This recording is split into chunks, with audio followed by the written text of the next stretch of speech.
or you could stock up. Yeah, I see it. You just put them in the freezer? Yeah. Yeah. And then like, I don't know, 25 minutes in the oven. You get P1, you can get cheese, you can get meat. I might have to hit that up. That sounds good. Great. That's what you want, just in case of emergency break glass sort of thing at home. It.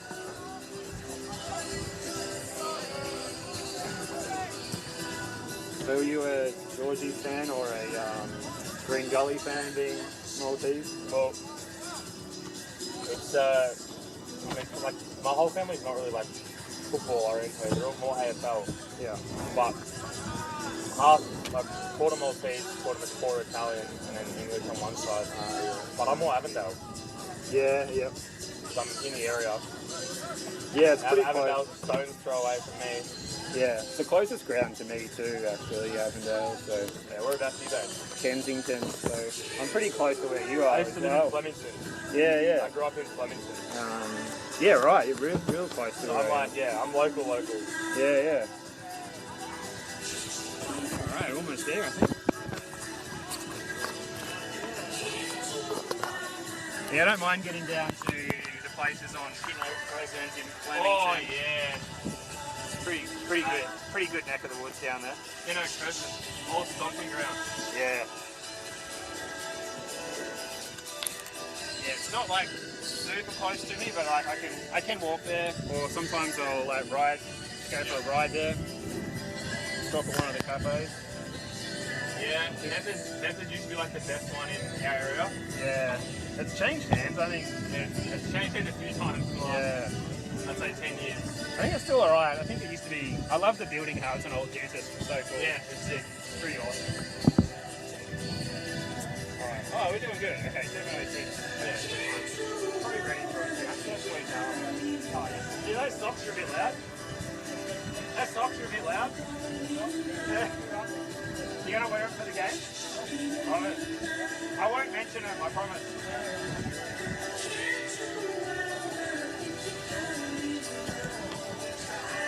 Alright, that's it.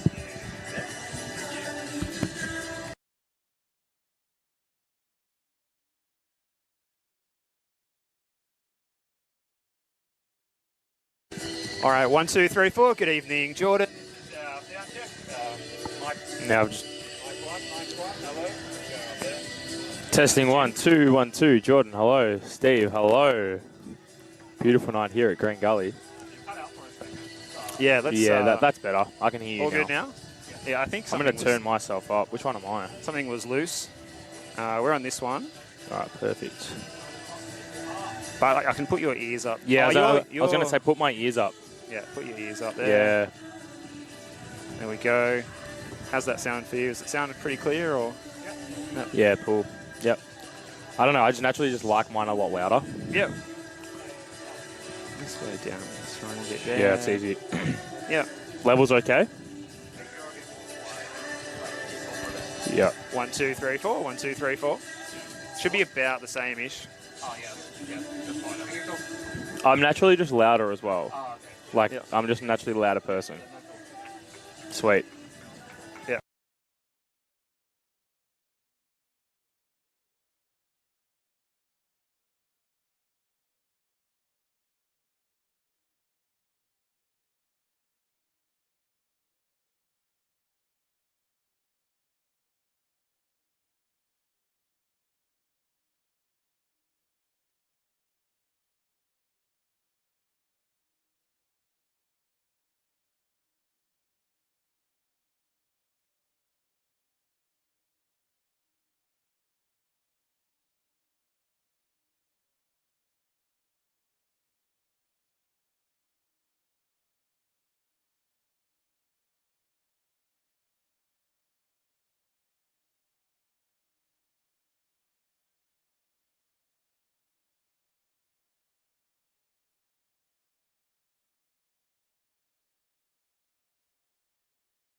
little bit windy, but apart from that.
Help us level the playing field. Sign the parliamentary petition today to fuel the growth and fund the game.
Hello and welcome. Match day 4 is upon us in the Senol NPL Victoria men's competition.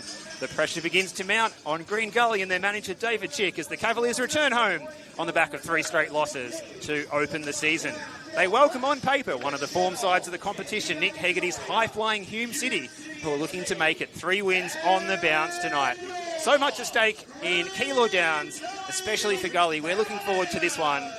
Steve Curtin with you to describe this one, and alongside me, it's a very special welcome to you, Jimmy Worth. Good evening. Steve, pleasure to be here. Pleasure to be in Keilor Downs. The centre of the universe is the NPL Victoria, as everyone knows. It'll be a great game tonight. I think that, lots of pressure is on David Chick and his men to perform. 3 losses in a row, sitting bottom of the table on -8 goal difference. You want to pick that up. You want to gain some momentum. And then you've got, on the other hand, Hume City, who are in that finals run right now, still in that top 6. You want to really cement yourself in it. Bit of adversity, bit of, how can we say, a bit of emotion in this one. Obviously, last year, this same game that was played at Green Gully Reserve, that, the managerial shifts were for the complete opposite. Now we see Jono Clemente back at Green Gully when he was at Hume last year. So, yeah, it should be a great game, not just for the narrative of the NPL season, but for this 90 minutes to come. Yeah, spot on, James. And if you think about Jono Clemente as one example off the field as well, there's plenty of on-the-field players who've moved between the 2 clubs in their history. But let's get to the starting 11s. And there's 3 changes for David Chick's Green Gully. Michael Weir missing out through injury, so Luka Romic comes into goal. Amenholm Cummins comes into defence alongside Tafiq Olamawewe, Jalil Regaig and Thomas Werndl. There's a first start for new signing Juan Gatkek. Oscar Carlson moves into midfield. Scott Lockhead in the number 10 role, either side of him. Josh Hope and Kirk Kerr. Bilal Habib to lead the line. Diego Cuba missing out through suspension. Ashton Alawalia drops to the bench, and on the bench he's joined by Alion Kifle, the youngster Javier Arashia Pio, Cooper Head, Jonathan Kolev, the sub-keeper, and Rushan Tafuni. And there's no change for Nick Hegarty's side, so they line up again with Oldfield in goal. In defence, it's Spink alongside Calver. In central defence, the fullbacks Coyne and Kudur. In midfield, it's White, O'Kane, Kurdar. And on the flanks, Bayou, Engelhart and Godfrey DeBella. You'll lead the line. We're underway. Ross Clark overseeing things tonight. A man who does like to party hard, but tonight he's going to be keeping these players on the straight and narrow, that's for sure. He's assisted by William Samser and Jackson Trundle as the assistants. Lucas Mattia is the 4th official right in front of our broadcast position here. The sun is just dropping behind the gum trees at Keilor Downs, around 23 degrees here at kickoff, with a light breeze favouring the right of your screen, the way that Green Gully are attacking. Both of these clubs in their home kits tonight. There's no mistaking that red of Hume and the green and white of the Cavaliers. Just quickly, those subs for Hume: Josh Bingham, Damon Camilleri, John Paikopoulos, Frank Busasa, Elki Tsukamoto, and the youngster getting a chance coming in to take the spot of Jacob Adams on the bench tonight is Barancham Kavak. And it's Hume on the attack early, attacking the city end. Out wide, here comes the overlap, cutting it back towards Kurdar. It was a useful overlap too. Aidan Coyne and Chris Engelhart working so well down that right-hand side. They've already got a good understanding after only 3 competitive matches together so far. So Gully pegged back early. There's a modest crowd still building, coming through the gates at this 7:30 kickoff to get round 4 of the Senol NPL Victoria men's competition underway. And as always, Jimmy, this pitch looks like an absolute carpet. Yeah, you can't get many better pitches in the NPL than at Green Gully Reserve. I tell you that, it is pristine. And mind you, we've had a beautiful day as well, so conditions couldn't be more ideal for both teams going into it. Yeah, absolutely zero dew on the ground, no rain coming, skies are blue, sun is shining. Melbourne is happy, which is the main thing, and there's that many events going on around Melbourne. The Grand Prix started, first practice for the F1s was this afternoon. You've got the AFL coming back as well, the NPL, which is definitely rivaling both of those events as well. You've got everything, and I think that's what makes it such an incredible place to live. It's a melting pot, and we're in for a great one tonight, and hopefully that Green Gully can find some momentum and get something back, because they've definitely had a bit of a tough start to the season, And David Chick does want to get off that bottom of the table. It's not what Green Gully are about. We all know that. They've been around for too long. That their promotion didn't come from nothing. Let's be completely honest. They earned that with every right. And for them to instill that and instill the belief into their fans, they do want to get a win or get a draw, get something out of this game. They've had to shuffle the deck chairs a little bit tonight with some of those players that are not available. Looks like Tom Wernell has switched across. He's been playing as a left back. It's like he's switched across to right back. He's one of their experienced figures. Josh Hope on the ball, combining with one of their newer faces in Kerr. Gets it into the box. Kerr and Bilal Habib, two members of that front three, looking for their first goal in the green and white. And Bilal Habib, of course, has been denied by the assistant referee's flag twice in 3 matches so far. Could he break his duck tonight, perhaps? One thing we really want to watch with these set pieces coming in for Green Gully is the overlapping and sheer number of Hume players that are outnumbering these Green Gully guys, whether they play it short, which they do. Here's Gatkek combining with Kerr. The short corner doesn't come off. Well played, Godfrey DeBelle. He combines with Kerdar.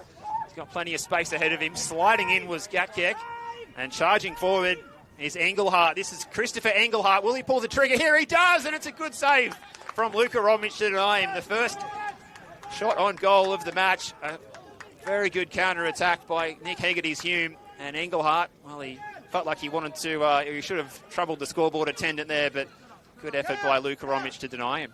Yeah, really deadly there from Hume. I think that, to change the momentum in a matter of seconds like that is what Hume are about. And I think that Green Gully really got sucked in with that overlapping number of Hume plays inside the 18-yard box, which left them open for a counter-attack, but it was a great save by the keeper.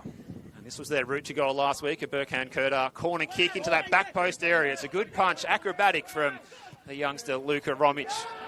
He wants to put his best foot forward in these opening minutes as he comes in to replace Michael Weir, missing out through injury tonight. He was subbed out at half-time at Avenger Park last Saturday.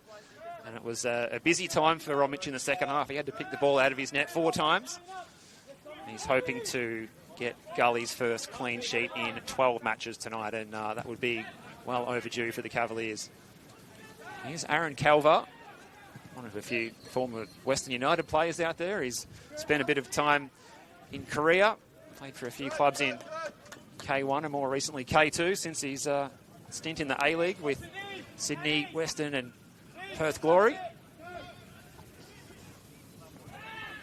The last club he was at, Seoul Eland. I'm not sure if they've got a esports branch to that club or not. Here's Adisu Bayou. He's the danger man here. DeBelle's riding shotgun. And it's well played by Oscar Carlson to stop the attack. But it's only a moment in time that Hume are able to win it back. Now it's played forward by Regaig, the only goal scorer for the Cavaliers this season. Well played by Braden Spink. Won the ball back with ease. Calver with space and time. The experienced figure of Chris Oldfield, 35 years young. He pulled off a blinder of a save in the warm-up and said, not bad for a 35-year-old. I think he's got plenty of years left in him yet, Chris Oldfield. His name definitely doesn't do him justice, I'll tell you that. Yeah, old by name, but not by nature of Young his by performances. Heart. That's right. Here's a chance for Kerr. He's just going to play it safe all the way back to Olamawewe. Amenhom Kamas is starting as one of the central defenders tonight. So Jalil Regaig, a different role for him, lining up as the left back. He's an athletic player that gives us something different from the Cavaliers, and they need to find a change, Jim. Yeah, look, I think that any bit of momentum that they can scrounge from this game that they'll take with 2 hands. And so far, even though we're only 6 minutes into this fixture, that Green Gully's shape has been really nice. They haven't been forced to change it or get sucked in. Their defenders, I think it's a real focal point for this game, for their back four to remain solid. I think that, if you look at Hume City and their fullbacks, they're really likely to overlap as well. Kota Kadua, as we saw at Western United, how dangerous he is overlapping. He plays more of a wing-back role rather than a left-back, even though his position, on the sheet says left-back. He loves to overlap, and I think the communication that both teams have got is really good, and they really need to watch out for him. It's one of the pieces of play that Hume have that can open up the game so quickly, and the reason why he earned first-time football at Western United as a 19-year-old. Yeah, absolutely right, but they're doing the defensive here. Ball across the face of goal from Bilal Habib. And it just needed a touch from someone in green and white, or even red perhaps, to see that one travel across the goal line. In the end, it travels across the byline, and Hume can breathe a sigh of relief. Chris Oldfield doing the organising. Hume, they look like a team high on confidence in their warm-ups tonight. You can see that confidence that they're exuding. 2 wins on the bounce. But Gully, they need to be up for this one, and they look like they are so far in the first 7 or 8 minutes here at Green Gully Reserve. Friday night football, Senol NPL Victoria, round 4 of the competition. Steve Curtin and Jimmy Worth with you for this one. Look at this battle in the middle of the park here. Kurtar with the skills, but he's given it away. Picked up by Lockhead. And it's Habib, who looks like he's playing out in the left flank tonight to allow Gatkek to play through the middle. And here is Gatkek, the man who's come across from New Zealand to get his first start for the Cavaliers tonight. He hasn't seen too much football since arriving. And his countryman, Nathan Symes, well, we haven't seen too much of him at all, except for a appearance off the bench in round 1 against Heidelberg. He's one of many players on the injury list for Green Gully. It's a long one. This is a good opportunity for Gully getting in behind here. Oh, and the flag's up against Kerr. Well, it was a really good move against his old team there by Oscar Carlson. Yeah, really great little run, especially down the right. A little bit of belief sometimes. That extra 10% in you does go a long way, and managed to beat Kadua there on the right-hand side of screen. And yes, it might have been offside, but it's just a little bit more confidence. Well, he looks like he's enjoying himself out there tonight, does Oscar Carlson. He's been forced to play as a right back most of this season so far. They've had a lot of problems in those full-back positions. Matt Crook's another one of those players who's out at the moment, is usually pretty comfortable at right back. Here's Engelhardt, the right winger, who's drifted inside. He just thought about pulling the trigger from an awfully long way out for a second. Burkhard Kurta picking up a nice little pocket of space here. DeBelle sliding in well on the way, and Werndl riding shotgun to pick up the ball. So good intensity and a good tempo about this one. Nick Hegarty up off the bench to applaud the creativity there from Hume, of which they've shown plenty already. Forward by Werndl. It's a good header by Spink. Josh Hope, it's a good ball again. Former Hume man, Oscar Carlson, was dispossessed. Kadua. That's a good duel between Kerr and Kadua. Looking forward to seeing how that one develops tonight, Jimmy. Yeah, it'll be a great battle. Both have got really good speed on them. Both are young. I think both are enjoying football more than they probably ever have. Kadua coming from Western United and going to South Melbourne and winning the Oz Championship there as well. He's got his tail up, as you would. It's going to be a great battle. I'm really excited to see how, especially later in the game, that it pans out, which one has the more stamina, which one's been doing the doggies at training after the balls have been packed up. That's the stuff that matters. And I think it gets slept on quite a lot as well. It's the extra work rate that you do after training, and it's that extra 10, 20% that you can put in during the week when you're not at training that gets the edge over the other player. And, you know, this is what they work for. These are the games that set you apart from the rest and make make other teams that you're going to play next week watch match vision about you. That's right. And Green Gully, they haven't had the best of times against their northern rivals, Hume City, in recent years. They haven't had a win in this fixture since 2023 when James Doyle scored, and their last win against Hume at this venue, it was Ko de Godoy, the central defender. So perhaps a good omen tonight would be for maybe Tafiq Olmawewe or Amenhom Kamas to get on the score sheet tonight as far as Gully are concerned. But you're right, Jim. It's a matter of, let's see, in this battle, it comes down to that hard work and desire and who's really got that dog in them tonight to fight. Here's the Disu Bayo, one of the form players of the competition so far this season, playing against his old team. He scored in this fixture last year for Gully. A really good pickup for Hume. Steve White, who's had a shocking run with injuries in his latter stages of his stint at the Melbourne Knights. He looks like he's moving around well so far this season, and his passing range is really complementing what Hume's got in midfield for Nick Haggerty, left-footed central midfielder. Here's O'Kane. This little first-time ball out wide is Coyne, son and grandson of a Socceroo. O'Kane's touch was a little too heavy and might open the door here for the Cavaliers. Lockhead striding forward. He's got Hope in support. Kerr is out wide. He decides to use him. He's got Kadua to beat. This is Kirk. Will he pull the trigger here with a curler? And it's dramatically saved on the line. Well, that was going in for all money.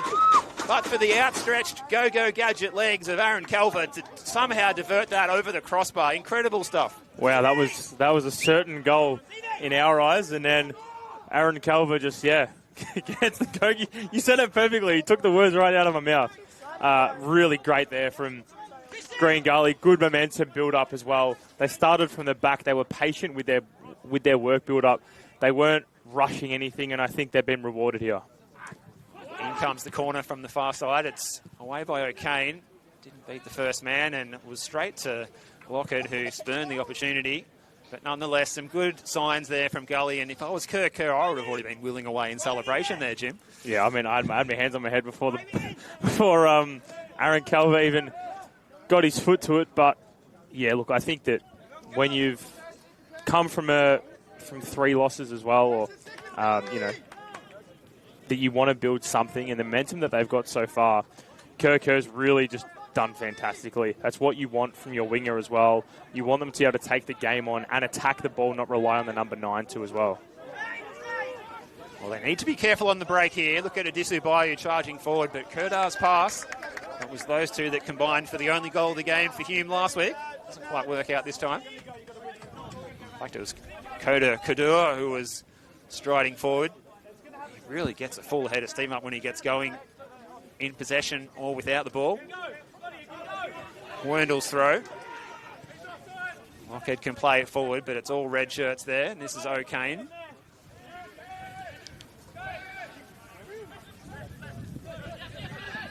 Good interception by Lockhead. And he wins the free kick against Steve White. Gatkek. Well, it could be Scott Lockhead who's really got that dog in him tonight. He looks hungry. I think, as we were saying pre-game as well, Steve, that Gully just look hungry. They just look like they want something out of this game, and they've got that dog in them. And I think that, if you set out and really just try and command the game from the get-go, you're going to get something out of it, even if it's a little bit of confidence from a loss. You just never know. But, yeah, their intent's been fantastic so far, and the hungerness and the attitude that they present themselves in that pre-match warm-up is really displayed here so far. You can see the concentration as well. Everyone has switched on out there. They've had lapses in concentration, particularly last week when they copped 5 against Avondale, who hadn't previously scored in 2 games this season, in their only 2 games prior to that. So as we said, this would be their first win against Hume since July 2023, if they were able to register their first maximum points of the season tonight. But they've still got a lot of work to do before they can think about singing the team song, that's for sure, because Englehart's getting in behind here. This is Chris Engelhart. Another good save from Romich. For the second time, he denies Engelhart. He's going to come back in again. Danger is still there, and it's another save. This time to deny Adisu Bayu, the man who loves scoring in this fixture. And Luka Romich, he's on tonight. He's been put to work, the young goalkeeper, and been required twice in a matter of seconds, and he's done really well. Yeah, especially coming off 5 goals conceded last week. It's, sometimes you've got a bit of a bogey on your chest, and you just want to play and you just want to get over it. And I think that, Green Gully are a team that they don't put the pressure on the goalkeepers, and it's a team game. It's not that the one goalkeeper let those 5 goals in. It was a team, and I think that, putting your faith in your goalkeeper after a big loss like that is everything. It instills a lot of hope and a lot of confidence in him, and wouldn't be surprising if Romich puts in a incredible performance for the rest of the 90. Well, if there's one thing that they need, I feel like we're flogging a dead horse here, but Gully could really use a clean sheet. They haven't had any since midway through last season. Constantly coughing up goals that they wish they hadn't conceded. Could this be the night for them to do it? And Luka Romic is inspiring them. Man who's come across as the number 2 behind Michael Weir, coming across from Port Melbourne after a stint in some of the lower leagues in Croatia, and some good experience at the academies at Western and Victory prior to that. He's 24 years of age now, so he's starting to mature as a keeper. Certainly not as tall as Big Mike, but he's really commanding that area tonight. Sometimes the not so tall keepers are the best shot stoppers, as we've seen in, the A leagues, and Dandenong Thunder's former Jamie Young. Not the tallest man, but easily probably the best shot stopper the A League has ever seen. Look at Thomas Werndl here. He's motoring forward. He's got Bilal Habib, who takes on the shot first time. It's straight to Oldfield. Well, that was an enterprising run from Thomas Werndl. Looks like he's enjoying that opportunity to play as the right back tonight. Good Steve White, so composed on the ball. Dummy from Kerdar. This is Kodur. Good understanding between those two. Josh Hope, adjudged by referee Ross Clark, to have given away the foul. Just lost his balance a bit there and just came off second best. And well, the Sprinklers have done their work pre-match. I think a little bit of nearly cleaned us up out there, but almost cleaned you up trying to put the effects mics up there, Steve. Fortunately, Jordan's cameras remain dry, I think. Maybe a little bit of misting, but the sun has now dropped behind the gum trees over there, the Green Gully Social Club and Bistro. So you've hopefully got the absolute best seat in the house here if you couldn't make it out to Keilor Downs tonight. We go quickly around the grounds. Dandenong City and George Cross has just kicked off. We're only 4 minutes into that fixture out at Frank Houlihan Reserve, and 0-0 so far in that game, but that'll be another great one. Dandenong City putting on a great performance last week against the champions in Heidelberg United. I was lucky enough to be up in the gantry with that one with Adam Palombi, and yeah, it was a spectacle to see. And Hume's own Harry Ashcroft putting in a performance with Jamie Latham to get them over the line and make a big statement win against Heidelberg. And George Cross currently sitting on top in their first feature in the NPL as well. So there's an opportunity here, and it's deflected over the bar. Well, as you say, plenty of happening in the NPL Victoria at the moment, and plenty happening there in the Green Gully penalty area, and they survive again. Another close goal. And certainly a lot of interest in that game happening out at Frank Houlihan tonight. That new playing surface, new broadcast position there as well. And from our colleague Brent Sternberg is very excited about that broadcast setup there tonight.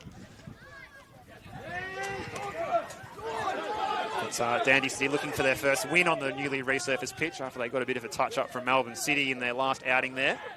That's a good challenge, tracking back Steve White. He hasn't lost any of his pace, that's for sure. Perfectly timed challenge.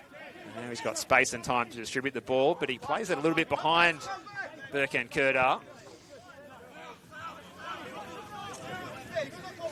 One thing that's standing out so far to me is that Hume's ability to recover the ball after a loss of possession is really impressive. They're not dropping their heads. It's just more of a see ball, get ball as soon as they lose it. And here they go again through Adisu Bayu, throwing the step overs at Thomas Werndl. He plays it in. It's well away by Karmas. Only as far as Coyne, who has his ball charged down by a tenacious Bilal Habib. That'll impress David Chick, seeing his winger there getting back and doing the defensive work. I won't be so impressed with that clearance from Karmas that was charged down, but they get away with it. Look at that ball skidding across that damp surface. Sprinklers certainly did their share of the work before kickoff here. Not quite as slippery perhaps as the surface at the Gold Coast last night for the Matildas in Iran, but we haven't had quite the same amount of rainfall here as southeast Queensland. We're definitely not in monsoon territory in Keilor Downs, I'll tell you that one, Steve. But we were at the latter end of last weekend. We're going to take the free kick quickly here. And still this game with a really good tempo about it. If you have just tuned in, don't be fooled by the 0-0 scoreline. There's been chances for both sides. It's been an open attacking game. High intensity and very entertaining for everyone who's made the trip out here tonight. Both those sitting on the hill behind us and those on the far side over near the Green Gully Social Club and canteen. Some good food coming out of that canteen as well, I think you can confirm, Jim. Look, doing my due diligence as a NPL Victoria commentator, I had to go and quality test the food before all the patrons came down here and tested it. And I can say that I do approve of the offerings that they have, especially the pastizzi. Yeah, get the cheese ones if you're here and you're listening. People will be charging down for those pastizzis as soon as Ross Clark blows for half-time, but there's still plenty to go in this first half. Koda was looking a bit bemused as that ball crosses the touchline. The players can just stop here for a brief moment. Instructions from their coaches on this side of the pitch.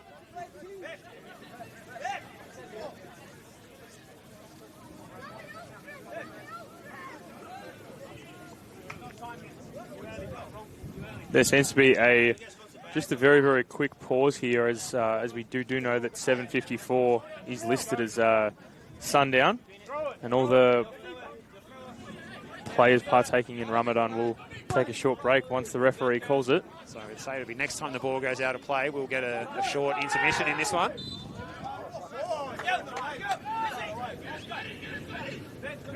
It's 7:54 Eastern Daylight Savings Time rolls around.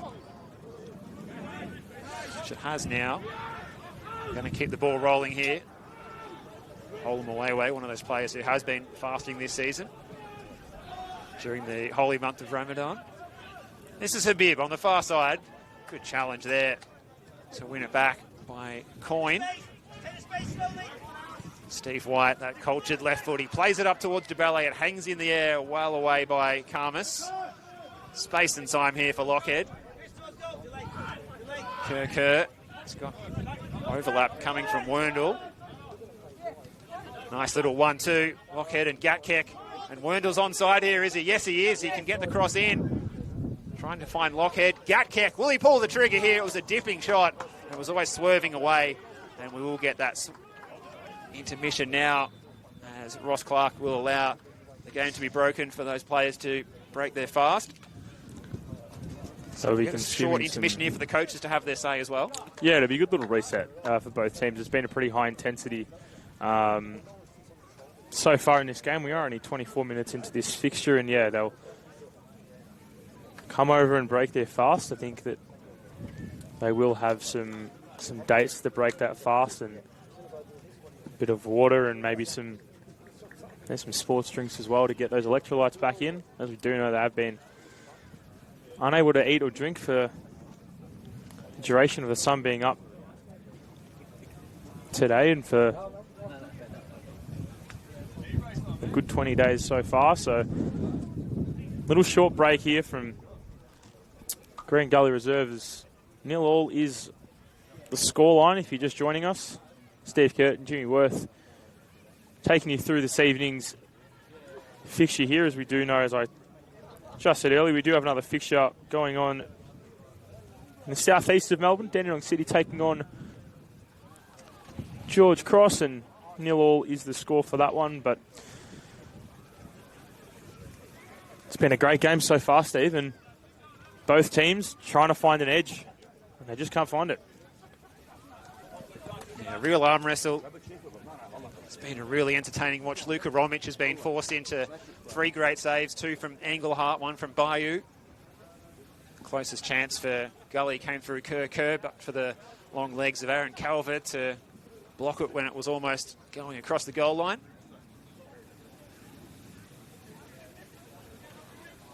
Tafiq Olmawewe talked about on his socials this week just how hard it was when he was fasting in 30-degree weather when it was 80% humidity in that game at Avenger Park last Saturday. It's a little bit cooler here, fortunately, for this one. It was around 23 at kickoff, and I can just feel it getting a touch cooler. That you're in your shorts there, Jimmy. You're going to be pretty cold by full time, perhaps. Here it's 22 now, but just a cool breeze coming across the ground. Look at Kurdar here getting in behind. This is Berkan Kurdar round the goalkeeper. He's been brought down. And it must be just inside the area because Ross Clark appears to have pointed to the spot. He has indeed.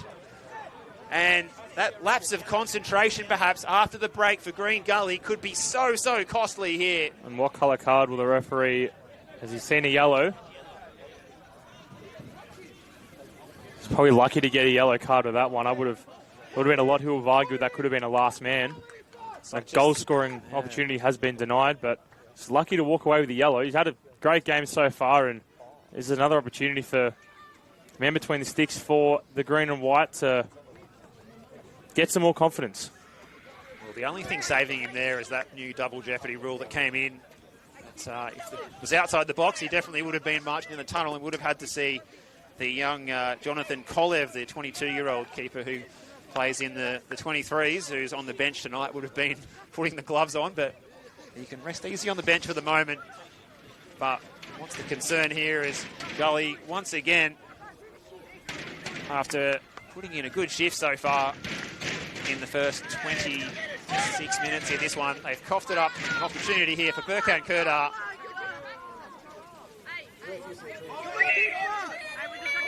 A lot of the Green Gully juniors behind the goal trying to put Kurdar off. It's one of the beauties of the NPL is the juniors that come from these great clubs. Plenty of advice coming for Burkhan Kurdar. Got the assist last week. Can he grab himself a goal tonight? It's Burkhan Kurdar! And he's up and running for season 2026. Well, the spiritual leader of this side. He was, never in doubt there, it looked like, as he knocked it past Luka Romic, who'd been excellent so far.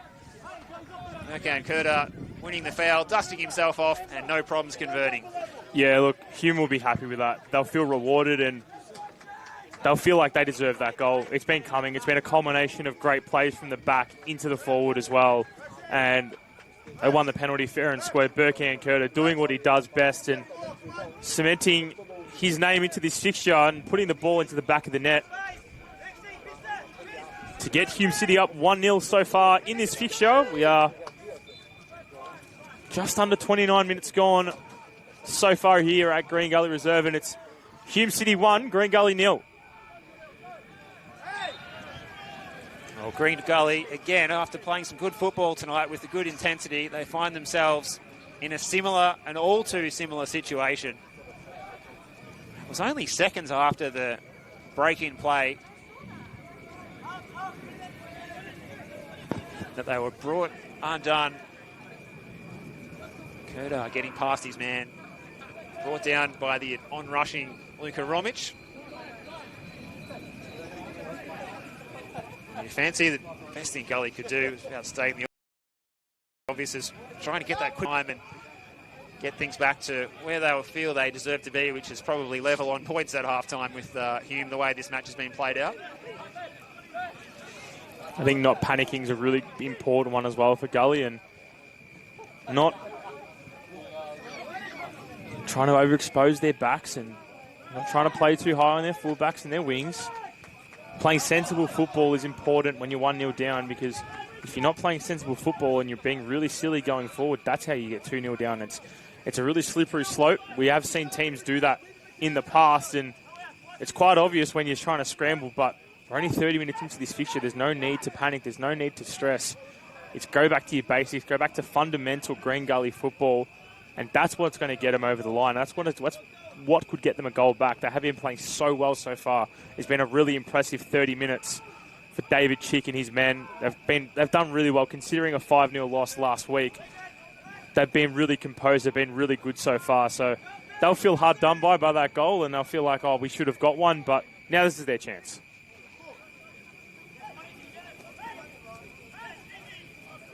Well, it is a test, as you say, in that way. If they can keep playing the same way that they've been playing so far in this match, and they're looking to do that here. Good little combinations. Kerr, he's got the overlapping run. Lockhead continuing his run into an offside position. Kerr, he's got 2 to beat. He gets the cross in. Oldfield's there to claim. Bilal Habib was coming in, unable to make any contact.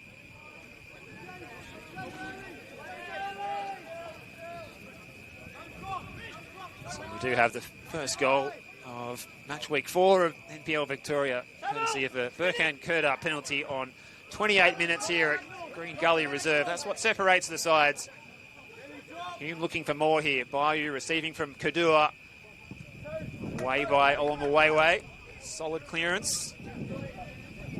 You mentioned about going 2 down in a matter of moments as well. It's almost shades of, that would be shades of the Maltese derby 2 weeks ago, where Gully had so much to play for against a club that they certainly felt they had the measure of, going in 2-0 at half-time down. There was just no way back for them after that. Yeah, they clutched at straws for that rest of that last 45, and geez, this is a great battle as well between. Yeah, it's going to be the first yellow card of the game. Second yellow card, should we say, is keeper of Romich getting that first yellow, but first yellow for Hume City. So good opportunity for Green Gully to get a set piece. This is their first one of the game that hasn't come from a corner. That's Kodo Kadur's third yellow card of the season. He might be the first player to get the 5 yellow cards and a week off to go for a stay in an Airbnb somewhere, perhaps. So 2 in the wall here for Oldfield. In fact, he's going to make it just 1. He's just going to have O'Kane standing on the mark there.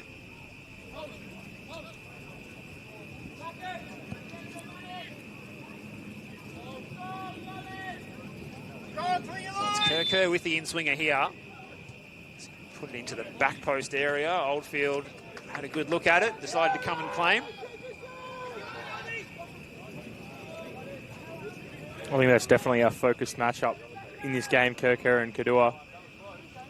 And Kirker, I feel like he's got every right to feel like he's 1-0 up on this. Getting a set piece and a lucky ball into the 6-yard box, resulting in Oldfield. Kirker was such a good pickup coming across to Avondale from a stint in South Australia. 9 goals last season as a winger. Nothing to be sneezed at there, that's for sure. Always dangerous. Just needs that first goal to go in, perhaps in the green and white, and it might start a chain reaction for him. And as far as the Cavaliers fans are concerned, hopefully for the rest of his teammates too.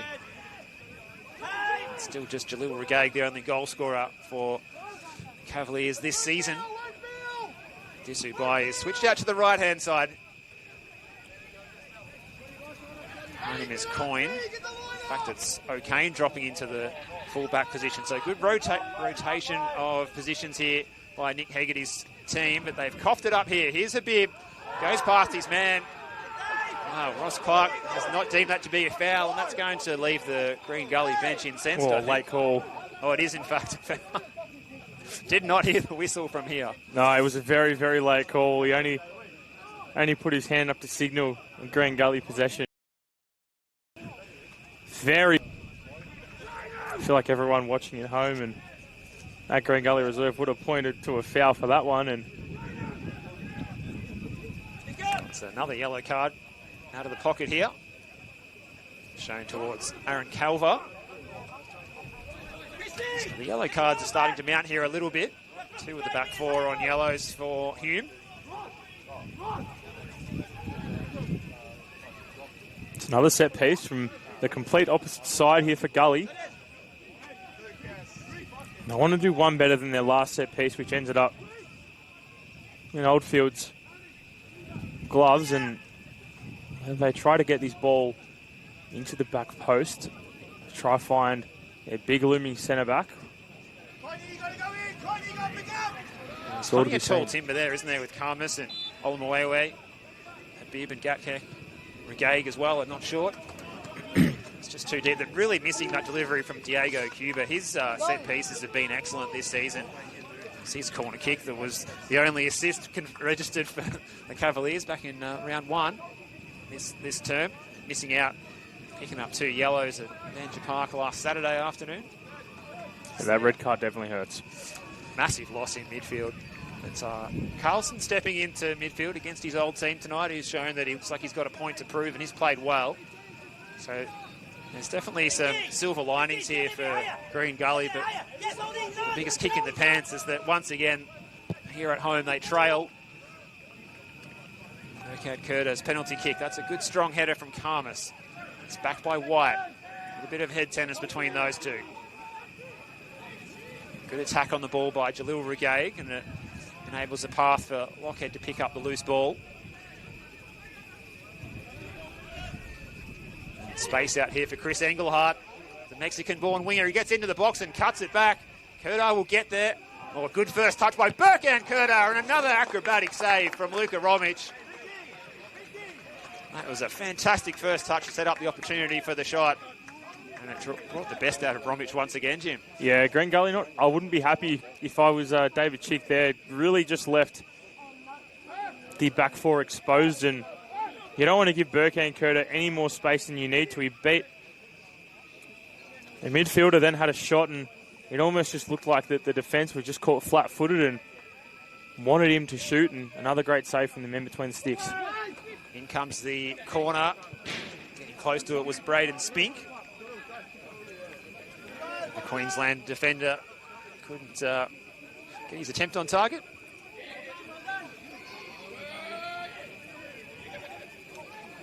He's done a good shift coming in for Taylor Shrivers, a former Gully man, another player who's moved between these clubs.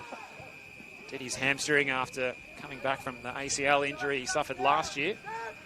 Braden Spink capable of playing as a fullback or central defender. He's not the tallest centre-back, but he slotted in very well next to Aaron Calver there. Good defensive combination, those two, for Hume. They haven't conceded too many. A clean sheet last week.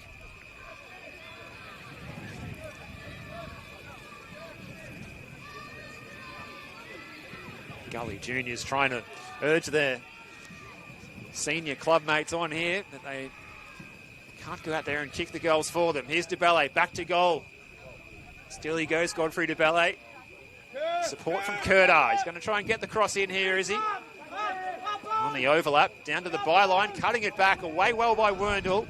Only as far as Steve White, who leathers that one. And that's going to end up in the Taylor's Creek. Good by Hume and the momentum that they've been getting, and the chances they're creating are a result of the tenacity that's coming from the midfield. Burkane Curta is just commanding that midfield, and he'll definitely have his tail up, scoring that penalty, or winning that foul and getting that penalty. And this feels like Hume have the upper hand so far in this game. It's been 10 minutes since that goal was scored, and now it's a battle now between Gully Winger and Dakota Kadua, and Kadua comes out on top on that one, but it still remains in a Green Gully possession. Yeah, I'm so excited to see how that Kirk and Kadua battle continues into that second half, because the foot races have been amazing. Well, that was another example of it there. The afterburners were turned on from all parties. Josh Hope dropping a little deeper, playing more of an architect's role tonight than his role in the front three that we've seen him adopting so far this season on the left flank. Is it a result of Cuba's red card? Quite possibly. And I think that Josh Hope, out of all people, is one of those men that will take the hit for the team, and he'll play whatever role that David Chick wants him to play, and conceding his attacking prowess to go towards a DM role is not the worst. Clearance is easy for Calver. Werndl's cross was just all red shirts, and here's that dangerous counter-attack. Good sliding challenge from Regaig. It was all ball. Kirk scrapping for it, and there is a whistle on play from referee Ross Clark. It's just making a faint sound, that whistle tonight. It hasn't lost its P, but players can hear it, but it's not projecting up here into the broadcast position with our headphones on, perhaps. Hume unlucky there, just a little grab of the body which brought him down, and referee's got every right to blow that back and take a foul. A bit of a reset now for Green Gully. Just ticked past 41 minutes gone in this first half, and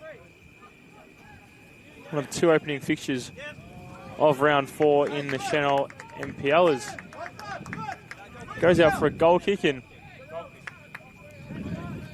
Hume will now take possession of reset.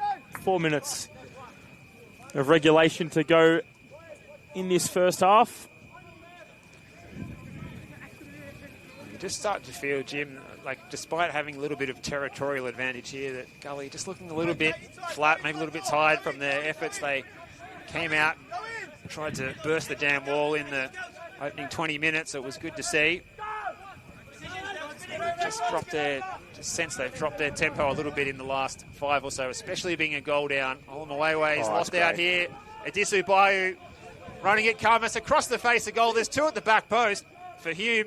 A little back heel looking for Kurtar. Didn't quite come off. Headed by Coyne, and now Engelhardt. Getting back doing the defensive duty was Habib, and he's done well to win the free kick there as well. So again, Bilal Habib is clearly being told by the coaching staff that they want to see him defending with aggression and attacking the opposition's wide players, and he's done it there to good effect and won the free kick over near that shipping container district on the far side. Yeah, I think when you're playing a team like Hume and the defensive capabilities that their back four have, that you need to step up to the party as well. You need to bring a bit of physicality, and if he's the man who's been given that duty to be more physical, then he'll take that role and he'll embrace it and make it his personality for 90 minutes, and that's a good defender for you. That's a really good centre-back who's, putting the team first and isn't afraid to cop a card from the referee if that just means that your intent and the mind games are there a little bit more, as we know that mind games are a big thing in football, and you want to be as physical as you can while being clean and respectful. Well, here he is now. He might have been fouled, but he doesn't get the decision. Coyne. Good sliding challenge. That time from Lockhead on the far side. I definitely feel Bilal Habib, Green Gully, can get the best out of him playing off that left wing and coming inside. He played some really good football for the Magic in that position last season with fairly limited attacking opportunities at times. He made the most of them and capable of something special rather than playing up top with the back to goal. And Juan Gatket given the chance to play in that role tonight. Werndel's header had enough pace on it to get back to Romic. And it's a good distribution by the 24-year-old goalkeeper to find Kerr. Just has to halt his run. Lockhead now. Raking switch of play. It was only millimetres off giving Godfrey de Belay a haircut there, but that's pretty hard to do. First time ball from Habib that time, a little careless. Engelhardt, well played by him, but he's coughed it up. So he's opposing number in O'Kane. I'm trying to say Carlson. Olmaway over the top. Calver with the clearance. Bit of space here for Kurtar. He can turn and play forward. Disu Bayou ahead of him. Also de Belay. Bayou running at Werndel. Disu Bayou. He's dispossessed eventually, and it's Lockhead getting back to double up. Werndel was grateful for that. O'Kane. Out wide is Engelhardt. Oh, it was acrobatic from Bayou. Well, he's in the mood, Adisu Bayou. Didn't make contact that time. But Hume fans will like what they're seeing from him. And Green Gully wishing they still had him at their disposal. Yeah, you feel like that Hume have taken the upper hand in this game, and Green Gully just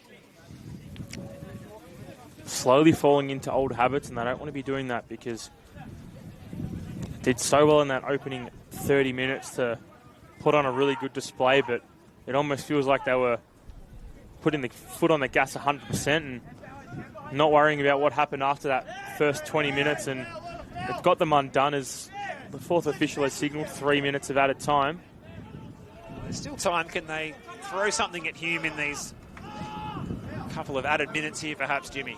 Yeah, this is where you want to just throw everything you can at it. It's 3 minutes, 180 seconds to just go flat out. It's pretty simple. You've really got nothing to lose unless you're being defensively not sound and you're not being responsible. Throw everything at it. Your 4-3-3's there. Make it attacking. Here's Kurtar. Engelhardt on the overlap. Challenge Regaig. O'Kane can keep this in. Gets the cross in. Off the torso of Carmus.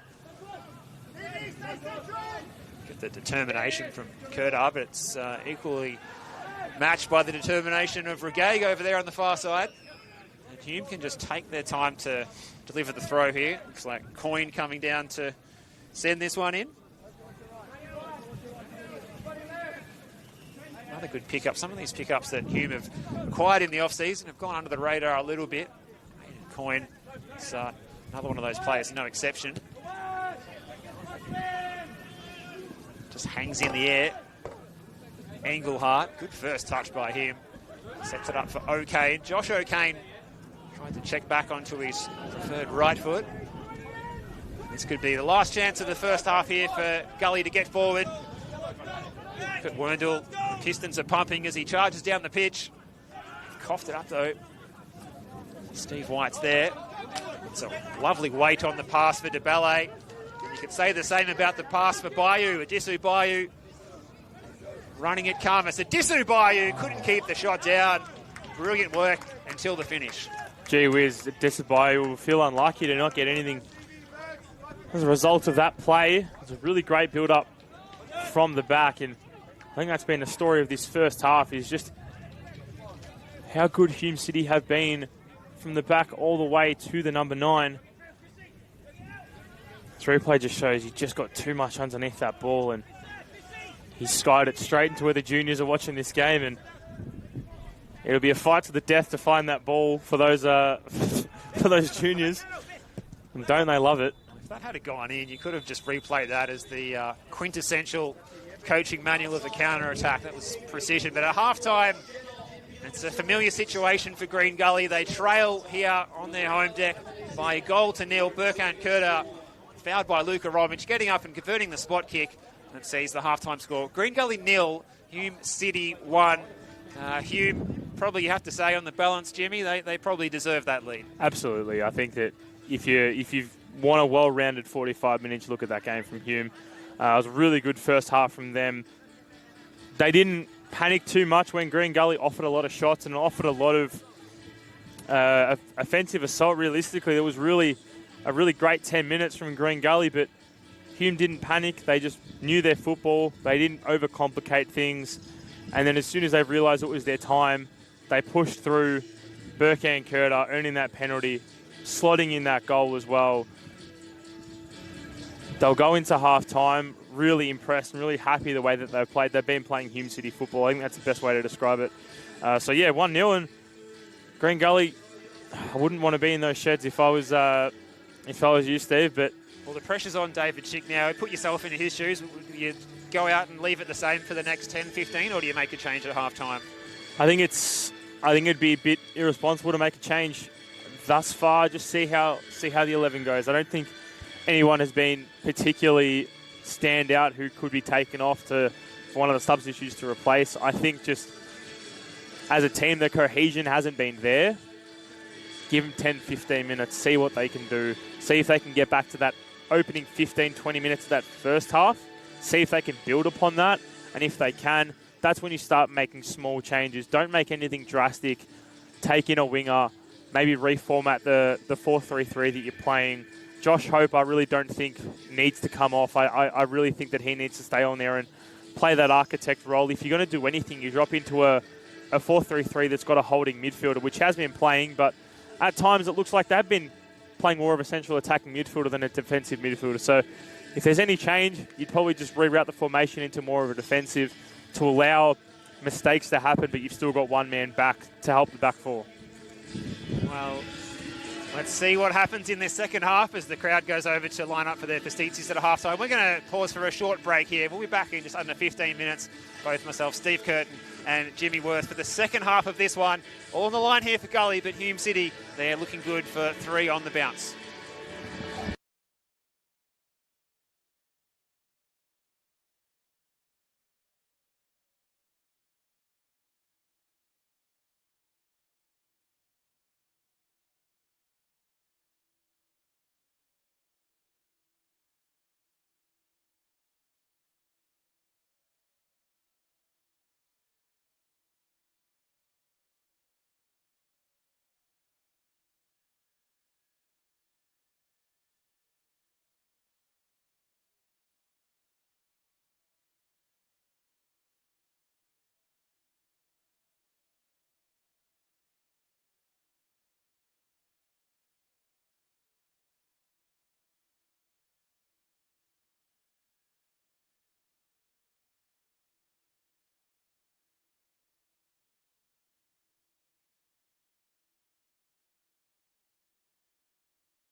5. It's the Senol NPLM.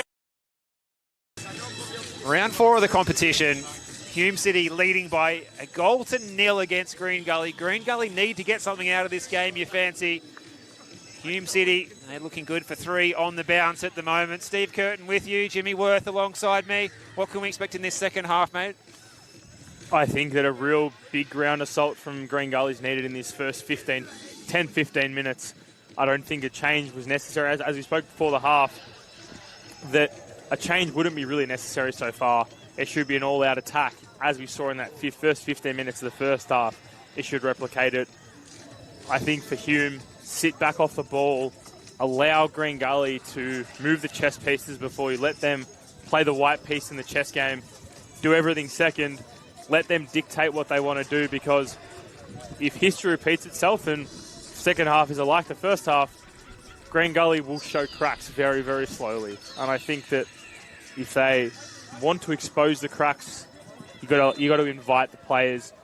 The second half kicks off here with Hume City with possession. It's the Senol NPL Victoria. Hume City away to Green Gully, currently up 1-0. Well, we saw David Chick giving some very last-minute advice to a couple of his players, one Gatkeck and Josh Hope. Will we see Hope maybe played in a more advanced role this half? As we see that, he just comes to drop deep for the ball as soon as we say that. Well, I did say that I would not be surprised if they wanted to play a more of a holding defensive role, and Josh Hope could be that man for it. And just for the record, no subs for either side at halftime.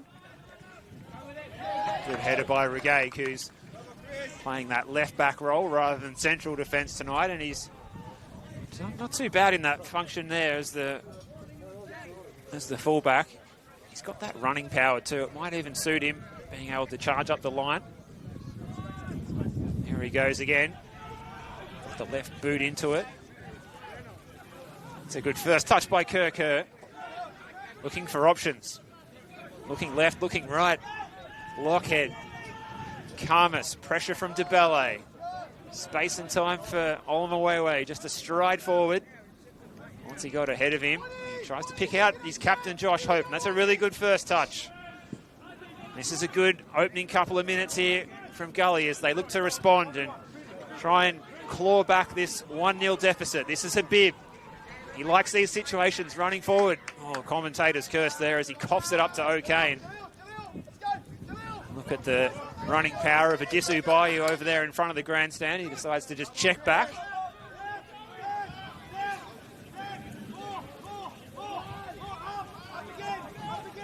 What do you think is the idea for Nick Hegarty and Hume City here, Jimmy? Is it just to try and settle the ship here a little bit in these opening minutes? Yeah, I think, like I said, just play as a black chess piece, just play second fiddle to everything. I think that, you're comfortable in a 1-0 lead like this. I think that 1-0 really doesn't describe it. I think they've got full control. It's total control. They're lucky to not be 2-0 up.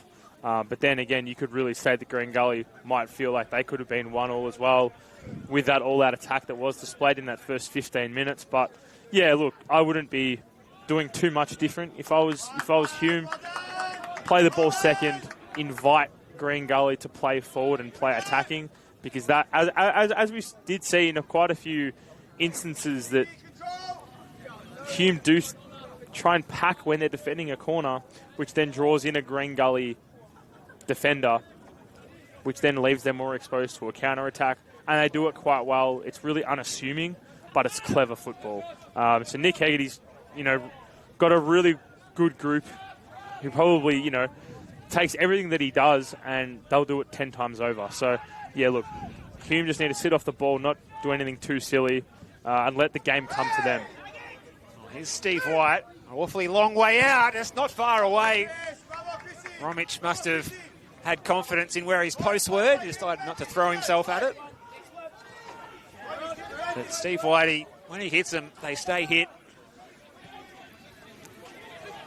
Just looking around the grounds. And, the other end of town, down at Frank Holohan, still 0-0 at half-time between Dandenong City and George Cross. The ladder leaders, George Cross, mind you. Hume City will be looking to charge up the ladder if they can get a third win on the bounce. They arrive tonight in 6th. Well, the win would do their finals prospects no harm at all. Touch for Gatkek. Lockhead. Haven't minded Gatkek's function as the number 9 or even a bit of a false 9 there, just dropping in. Smart play from him. Kerr running at Kudua. Plenty of red shirts back. Combining with Hope. Lockhead trying to find some space. No space for a shot though, and it's well away by that Hume defence. Here's Regaig. Carlson. He'd love to get himself on the score sheet against his old team tonight. And here is Carlson, but he's dispossessed by Calver. Bayou took his eye off the football. It didn't matter because Steve White was able to pick it up again. Oh, acrobatic from Karmas. But Hume just keep coming in waves. This time it's Kerdar, the only goal scorer in this one. Turns on a sixpence. Engelhardt, look away pass. Kerdar looking for his second of the night. Engelhardt's onside here across the face of the goal. Adisu Bayou couldn't get the final touch. It's Godfrey de Bellet. Seeks of medical attention. Did go down, but wasn't warranted to halt play. Yeah, it's a head injury that play now will stop, and Bellet will receive a bit of help from the medical staff. Just trying to find a little bit of footage of the contact on Godfrey de Bellet. They do have Josh Bingham ready and available as a like for like if de Bellet needs to take an early mark. Oh, yeah, it was in that acrobatic interception by Karmas that he was collected on the scone. Just a trailing arm. Nothing too malice or ill play. But as we do know, head injuries are the number one priority here in football, and you've got to protect the player, and either team will not mind a bit of a halting play and a small reset as de Bellet will look to come on to the field and be led on. She does immediately. There you go, straight to the touchline and straight back on again. That's the peculiarities of the laws of the game these days.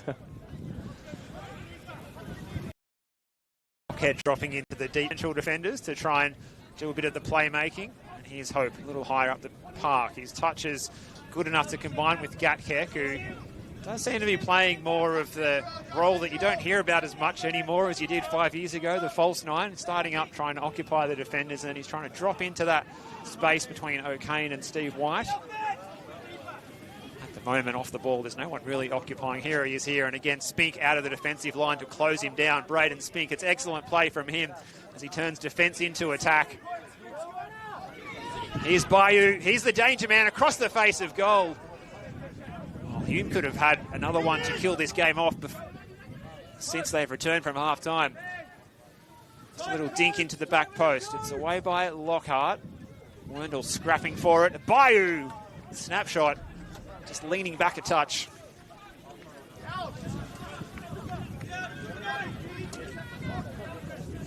Well, I'm enjoying this attacking play, Jimmy, from what we've seen from Hume since the break.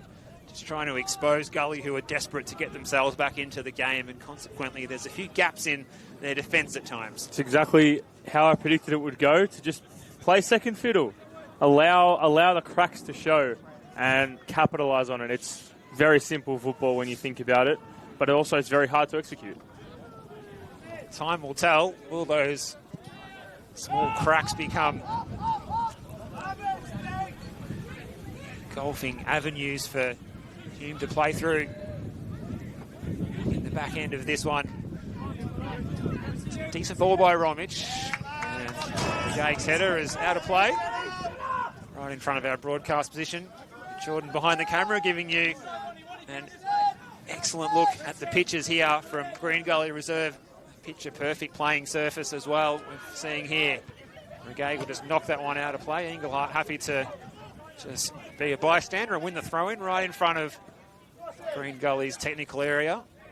They have swapped around the home and the visitors' technical areas in the off-season here. Green Gully now occupy the spot to our right. I guess they figured, Jimmy, it's closer to the players' race. Slightly. Oh, foul by Carlson. Big challenge there. against his old team and his old teammate in Kurtar. He's given Hume City a free kick in a very handy spot. No love lost between the two as well. Just walking straight past him, and now Green Gully will try to set up and defend this set piece, and Hume will take it. Hume will take a set piece, and another chance to attack the Green Gully net. Well, there's plenty of interest from multiple players in red shirts here. It looks like Engelhardt is trying to put his name on this one. Steve White is the left-footed option. Ross Clark with the spray can out. Speaking to Ross before the game, he's pretty excited for Golden Plains Festival this weekend. Can Hume do some more celebrating here, perhaps, by doubling their lead? It's going to be Engelhardt. No harm done as far as Gully are concerned.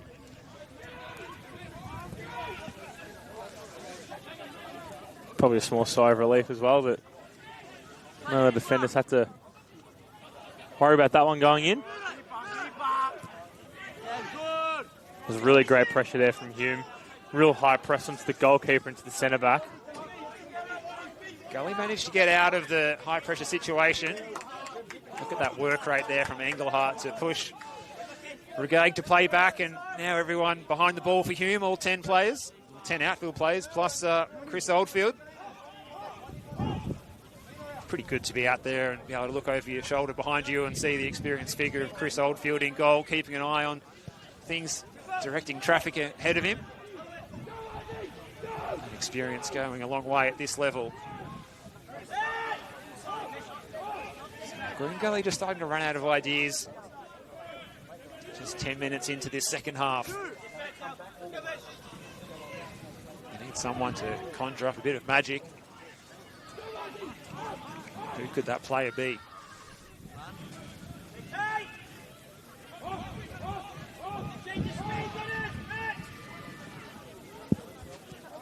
Josh Hope directing traffic. He's going to get the ball again. Sprays it out wide. It's cut out by Coyne, and now Engelhardt and Regaig. This has been a good duel in the last 10 minutes. Regaig sliding in. Got the ball, says Ross Clark. Look at this switch of play. Right to the left flank here. Koda Kadur. Bayu, can he keep it in play? He looks to cut it back. Couldn't wrap his foot around it. That switch of play is a good feature of Hume's game, you fancy, Jimmy? Yeah, those high pressing fullbacks into the wing backs, that's their bread and butter. That's what they love the most. And you've got some really capable wingers as well who are unafraid to drop back when needed. And Kadur with a lovely ball there. He just couldn't get enough on it to force anything from Green Gully's defence. But really promising signs early for Hume so far in the second half. We're just 12 minutes into this second half and the score remains 1-0. Well, interesting here. Hume are playing with the high wingers. There's not really anyone in a 9, but here we see Josh Hope looking to make the run in the channel. He might have committed the offensive foul there on Braden Spink, who gets the high fives from Koda Kadur.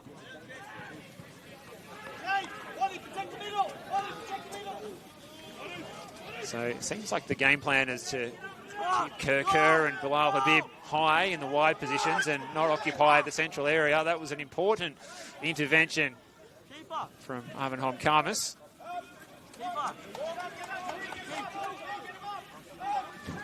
Lockhead. That's a good diagonal ball for Hope, and he can play it first time out in front of Bilal Habib.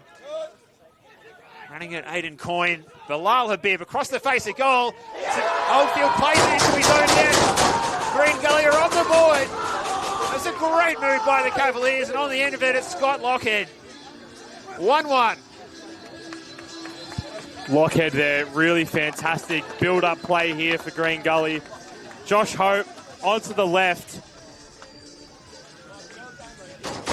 And then straight onto Lockhead's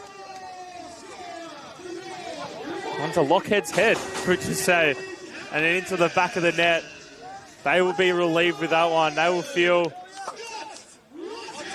really relieved and glad that they've got one back here. Everything pointed to a Hume goal coming up next, and Green Gully, as they do, rewrote the script into their favour, and now the home team drawn level in this fixture, so 1-1 as we just draw past 60 minutes here at Green Gully Reserve. Well, here he goes again, Lockhead, and Gatkek blocked off the boot. Well, it has to be a sense of conviction there for David Chick. He told the wingers to stay up high. He didn't occupy that central space.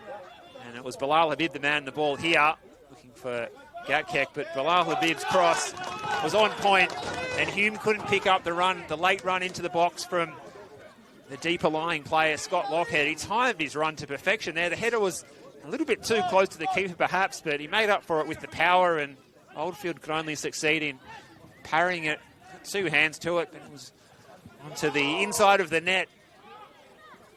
And Green Gully will feel that for all their hard work on and off the pitch so far this season, it's little more than they deserve.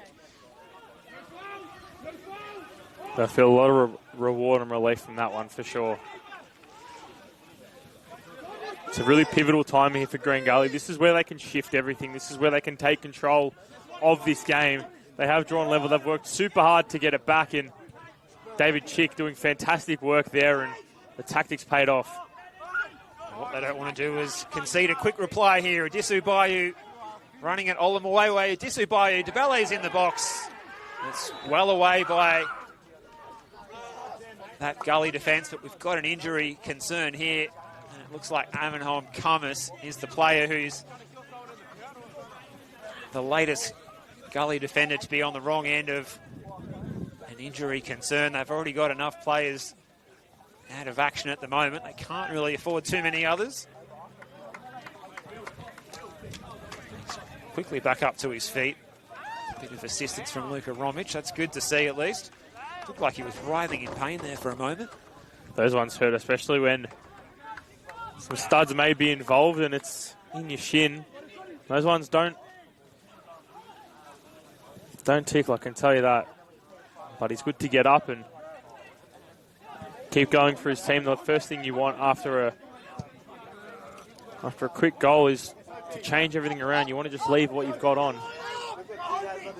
Well, here's Hope trying to keep this ball in. He does just about that. Going to win the throw in. Bit of argy-bargy down near the scoreboard there, but it's going to be a Gully throw as the result of this. And looks like Jalil Regaig is fancying himself to try and maybe hoist this one inside the 18-yard box. Habib, space and time for Regaig to supply the cross. He decides to skin his opponent, does Jalil Regaig, across the face of the goal, and it just needed a touch at the back post. No one there at the back post. They'll be, especially Regaig will be chomping at the bit, wanting to try and get something back. They did really good there, Habib and Regaig. Teamwork was fantastic as Habib on replay just plays it back to Regaig, and the confidence to skin that man and cross it into a goal that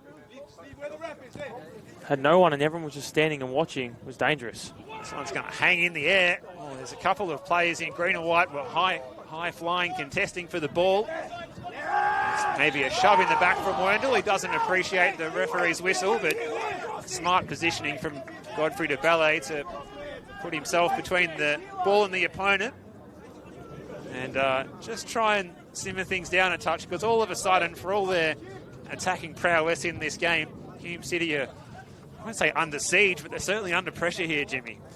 Yeah, it's just completely flipped on its head, the momentum of this game, and Green Gully have done so well, and they have really earned to get this game level again. And again, you don't want to keep repeating yourself, but that loss must have really hurt last week, and they don't want a repeat of that, that's for sure. And that goal will instill a lot of confidence, especially in their wingers. Well, they came out with a positive attitude at the start of this fixture, and they've picked that up again.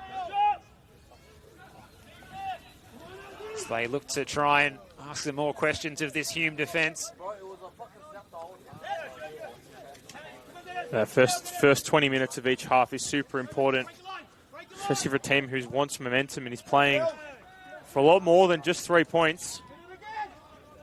Now Lockhead will take a throw for Gully, but leave it to Regag, and now the fullback will allow the midfielder to get more into the field and try and reset.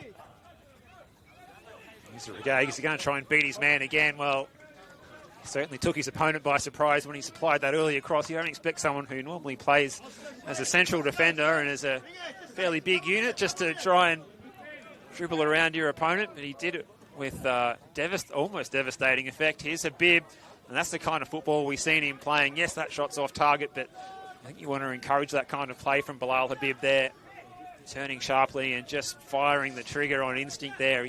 Plenty of that from him last year for the Magic. Worked well out there, got him that opportunity to go and play for South in the Oz Championship in the springtime. And here we are in the autumn. He's looking for his first goal still for the Cavaliers. Turned into a destination club, did in South Melbourne, especially also recruiting Kadura in that. So 2 players in that Oz Championship winning side playing for 2 completely different NPL squads at the moment, as Regay takes the throw in and Scott Lockhead through the middle. Look at the space for him here. He can gallop across the centre of Green Gully Reserve, and out wide is Kerr. This is Kerr that we've seen at Avondale throwing the step-overs, and Lockhead rifles that one into the advertising hoardings. It might be time for some subs. Nick Hegarty is having a chat with his assistant coaches about some adjustments out there, and it's probably a good time to make the call now. Did not mind that either from Kerr. Put his dancing shoes on. Love to see that from Kerr. He's as good as anyone at throwing the step overs at a fullback in this level as Kerr.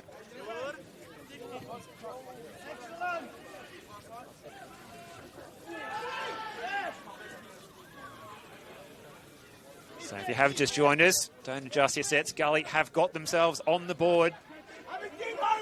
Could they do so again here? Josh Hope, urged on by the Gully coaching staff to our right. Jalil Regag is enjoying this role of playing as a left back and getting up the park and getting involved in the attacks. Around the grounds, 57 minutes gone at Frank Houlihan, Zerban, Dandenong City and George Cross. Still locking horns at 0-0. I think can break that at the moment as it was a real touch and go there for Green Gully. And one lucky touch, and DeBelle could have been one-on-one with the goalkeeper. Looks like assistant coach for Gully, Craig Filer, is submitting some paperwork to 4th official Lucas Mattia. So prepare for, looks like it might be a change in the offing for both sides. Looks like Josh Bingham is being readied for Hume. But we'll stay with the action on the pitch here. Disu Bayou is now back out on the right wing. He plays it in. Away by Werndl, only as far as that man Bayou. Plays it across the face of the goal. And it's going to line up here for Koda Kodur. I don't know if that bobbled in front of him, but he looks certain to bury that one and make it 2-1 and give Hume the lead again. It almost looked like he almost got too much under it as well. Digging into the turf, and you almost want more over the ball than you want under it, especially from a long-range strike from the middle of the 18-yard box. Some would call that a sitter, and he'll be kicking himself for missing that one. Took it on his right foot, his non-preferred side. Great work. Again, Adisu Bayou to create that opportunity. He's having an absolute blinder out there against his old club. Yep. That's why you did say earlier in the game, Steve, he's one of the best in the NPL so far this season. His ability to just get the ball on that right boot, and whether it's in the middle of into the corridor or on the wings, to get that ball in. He did have DeBelle as well, and ball just recycling out to Kadura, and he was unlucky not to get a bit less on that one, and scores could have shifted and the momentum could have shifted as well, more so. That acceleration from Godfrey de Bellet off the first couple of steps. It must be the quickest going around. Good old plyometrics and polymetrics and all that they work on in the gym, and the sports science has come a very, very long way in this game, and working on your launches and the box steps with your weights and the amount of effort that goes into the smallest of margins, and the hours that are put into it is pretty amazing, and it's all for that 1% to get that little bit of an edge over your opponents. And Hume got a really good one in de Bellet, he's just rapid, and his launch is just second to none, and there'd be a lot of teams who'd be wanting him as their number 9, and Hume are very lucky. So yeah, unlikely poor pass there from Josh Hope that's ended up now in Hume's possession.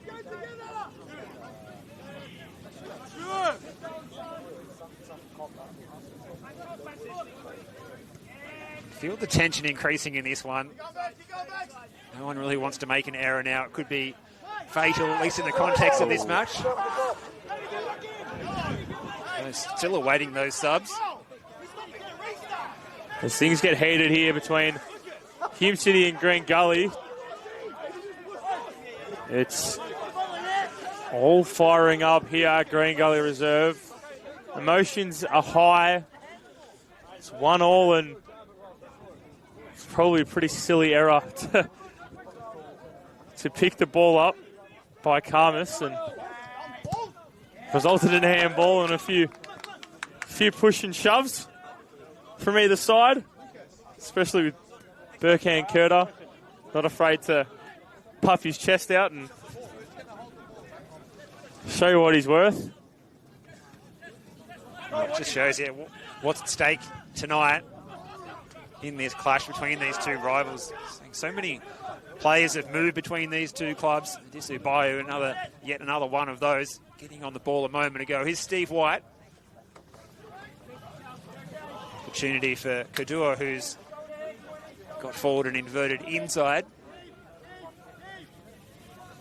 Trying the nutmeg there from Kerr. He can switch the play, and there's space here for the goal scorer, Lockhead. He's got Bilal Habib to his left. He decides to come back the other way. Hope's in a little pocket of space here. Kerr out wide in that shipping container district. He's going to run at Kadua, who makes the clearance only as far as Josh Hope.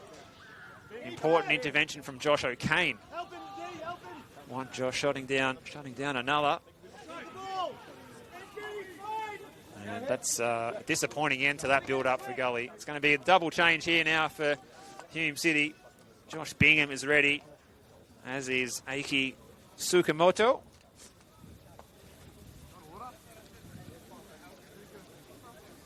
It looks like Godfrey de Bellet will depart field for Hume City. And a bit of a change that results in a bit more height for Hume as well. Maybe relying on a set piece. But all to the good Josh Bingham's experience will add to this Hume side. You want as much experience on the park as you can, and part in the field, Burkhan Kurta as well. He's had a fantastic shift for Hume, and coaches will be delighted with the way that he's played. Yeah, well, his impact on this match has been tremendous, Burkhan Kurta, as he takes his rest. So both changes like for like. Tsukamoto is going to slot into the number 10. That's a foul on Kerr. The yellow card is out of the pocket from Ross Clark. It's time for Braden Spink, who goes into the book. Gully ready to make that change, it looks like now, Jimmy. It's going to go ahead. Yeah, they look like they held off a little bit, which, especially after a goal, maybe they thought just keep the same team on. Keep the same chemistry, and if it ain't broke, don't fix it, is the old saying. And very wise by David Chick and his coaching staff to not touch anything, not make any drastic changes so far. But if you look at their bench, they've got quite a lot of players who can really impact that game in a matter of moments, and not the worst decision to just let everything just simmer and see how things go, but won't be long until they do make that first change. 74 minutes gone in this game. Still 1-1 draw. And around the grounds at Frank Houlihan Reserve, still 0-0 in that game. So both games deadlocked, with teams sharing the points thus far in the opening night of the 4th round of the Senol NPL Victoria. Steve Curtin, Jimmy Worth joining you for this call tonight, taking you through Friday and what's supposed to be a fantastic weekend for sport in Melbourne. Talk about sharing the points in terms of a boxing bout. Will there be a knockout blow in this one from either side? Gully still keeping their powder dry with their bench, as we said. It's a young-looking bench as well, given the amount of players that they've got out. Some good youngsters on the Hume bench as well, mind you. Space here for Steve White on his non-preferred side. Oh, nice little combination there. Bayou and the newly injected into the game, Josh Bingham. Not a bad first involvement for him. Wendell on the far side. Sliding in was Engelhardt. Gatkek drifting out wide. He's stayed up the centre corridor pretty much the whole night apart from then. O'Kane, ball over the top of the shoulder of Regaig.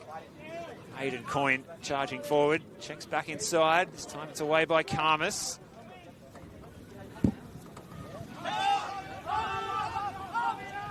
Kadua. Well played by Thomas Wendell. Just opens the opportunity here for the counter-attack for Gully, and Kirkhur's running at Braden Spink, who's already on a yellow. This is one Gatkek cutting it back, and Kirkhur didn't continue his run. Well, those two not quite on the same page, and Lockhead looking for a brace, won't get it with that shot. Gatkek should have backed himself and had that shot. Hindsight is a wonderful thing, but you do wonder why on earth he would just give that ball up. It was a 4-on-3. Look at those numbers they got forward, Gully. Would have been almost a smarter decision to just test the keeper on the angle. The worst that could have happened is he would have forced the corner. But as both teams were very hesitant up, reply goal there from Green Gully. They weren't showing their cards. They'll keep him close to their chest and not really wanting to give an inch.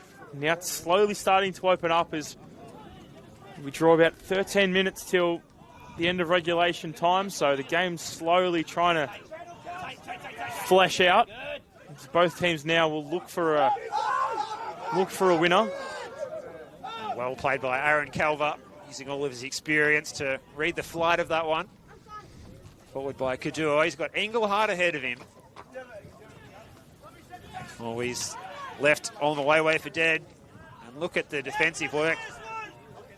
Getting back there, Lockhead doing an excellent job. Fantastic bit of play there from Lockhead. In fact, it was Carlson, even the other blonde-headed player. These jersey numbers for the Cavaliers aren't doing us any favours when they're over the far side, I have to say. The green and white on the gold. They've been guilty of this before. They've got form in this. They've done it to us again with their home kit this season. Green Gully's still yet to make a change. They haven't pulled the pin on the bench players warming up on the far right-hand side of screen. Well, the paperwork had been submitted some time ago. There must have been a caveat placed on that paperwork. Solid contact between Bingham and Regaig. No one can afford to take a backward step now. Wadussi Bayo went down, and was that a foul? Nick Haggerty to our left certainly thought so. You've definitely seen similar challenges being given penalties, but Jan's been adjudicated very fairly and let both teams play football rather than police the game, which is what you want as a fan and as an onlooker. Good little bounce pass by Hope to set up this attack, and now Werndl is charging down the far side. Werndl and Kadua. Oh, the cross doesn't have the polish.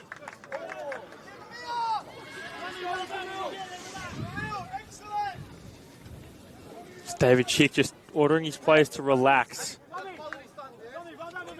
So in layman's terms, that doesn't mean just not firing across often. Maybe playing the ball into the field rather than just having a hit at it and hoping for the best. Being more calculated with your football is really important in the later stages of a match that's deadlocked at one apiece. Werndl was going forward so fast in that previous phase that he was almost burning the grass. He certainly didn't slow down and try and pinpoint the cross. They've given away the free kick here, so Hume moving the ball up quickly into the Gully half. They're going to take the free kick quickly.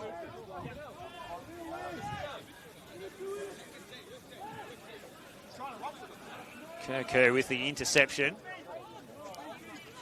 This is Carlson.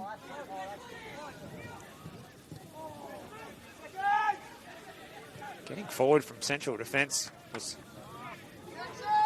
Calvert to put some pressure on in the middle of the park, and now they've got control of things again here. Okay, and that was clever from the young central midfielder, and he can play it out wide to Engelhardt. Engelhardt running at Werndl. Good duel this. Going the long way around is Chris Engelhardt. Straight into the waiting palms of Luka Romic, and it across the byline on the way there.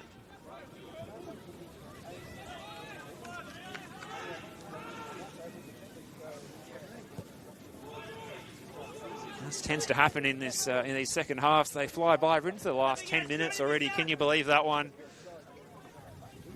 To say, Jimmy, it feels like we're about 70 minutes in at best, not 80, but there you go. There's not long to go. That's why you can feel the tension in the air.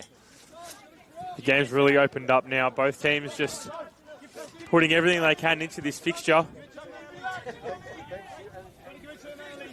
Great bit of skill there, but Gully's still gaining possession, and I want to hold it as much as they can. The commentator's curse strikes again. Just went a bit sloppy as soon as we gave them a bit of a wrap, and it's going to be another free kick to Hume, right on the halfway line. Looks like Chris Engelhardt suffering the foul that time.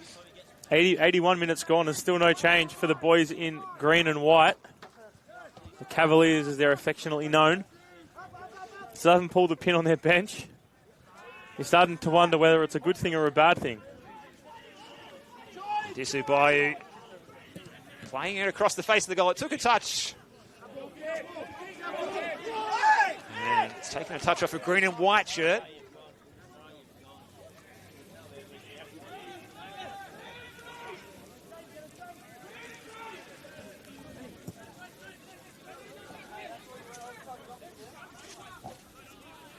You can see that the tension there on the Gully technical area. David Chick, Craig Filer and Jono Clemente. Very tense down there. It's a clever touch by Bilal Habib, and he does win the free kick against Aidan Coyne, who's not wrapped with the decision. Some could have called that a high boot from Bilal, but the referee's probably more looking at the jumper pull and the angle that he got himself on when he was brought down. The key detail take home for me, I would say, is Bilal Habib looks so much better playing in this role, coming in from the wide positions than he has as being forced to play as a 9 in recent weeks. Carlson driving forward. Hope, Lockhead. Good intervention by Kadur. It's that dangerous leading ball there from Josh Hope. We know he's so good at it. He's been doing it for many, many years. And Scott Lockhead, a man who's played with Hope for a while, knows him well, and that through ball can be so deadly. We did see in the first half, and in the first part of that second half, how dangerous those little through balls were. Kerr draws a crowd. Still he goes, looking for options. There's no one out wide. You can throw a blanket over about 20 of them at the moment. In comes the cross. Habib was the target. It's away by that wall of red shirts. This is Lockhead, Gully's goal scorer tonight. Oh, Habib lost his concentration when it mattered most. Well played by Aidan Coyne to nip in and make the intervention.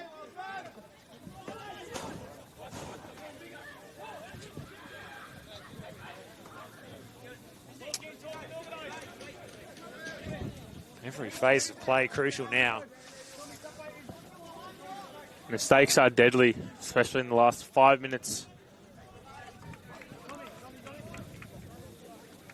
Both managers making sure that the defences are sound and everything goes off perfectly. That was a contentious free kick given there. Olamolele conceding a free kick, and it's dangerous territory here for Hume, and while maybe quite way back, possession is important, and to be able to build upon it is what Hume City does best, and the slow transitions into attack provide the best opportunities for the man in red. Well, it's going to be the substitute, Tsukamoto. The 21-year-old. He hits a decent ball into the box. Bingham was the target. Wendell got his head on it. Gully looked to break. Wendell receiving from Hope. Kerr is out wide, hugging the touchline. Again, that duel between he and Kota Kodua is one to watch as they battle for the ball on the far side, exchanging possession. Look at Hume getting everyone back behind the ball again so quickly.